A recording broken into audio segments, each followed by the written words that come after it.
Welcome to Samba Samba. Enjoy the video. In this video, I will explain how to play the Indus board game. This is a captivating flip-and-write civilization building game designed for 1 to 5 players.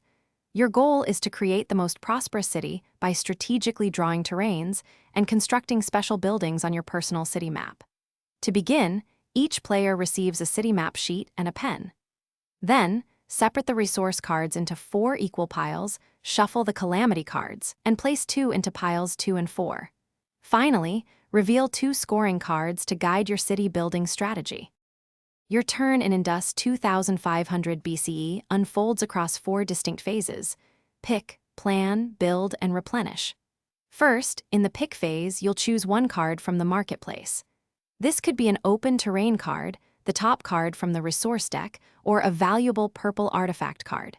Next, during the plan phase, take a moment to thoughtfully consider how you will best utilize your chosen card. Strategize its placement to maximize its benefits for your growing city.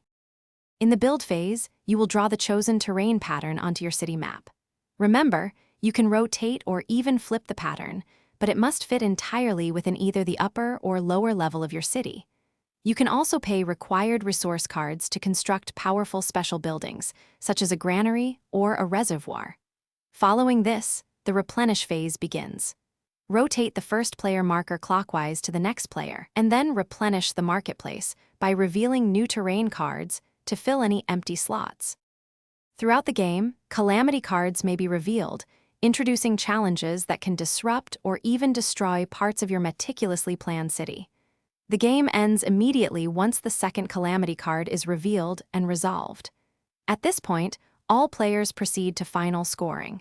You will tally points for your built terrains, special buildings, and any collected artifact cards. Crucially, you will also score points based on the conditions specified by the 2 unique scoring cards. The player with the highest total victory points is declared the winner. Thanks for watching. Consider subscribing if we helped you.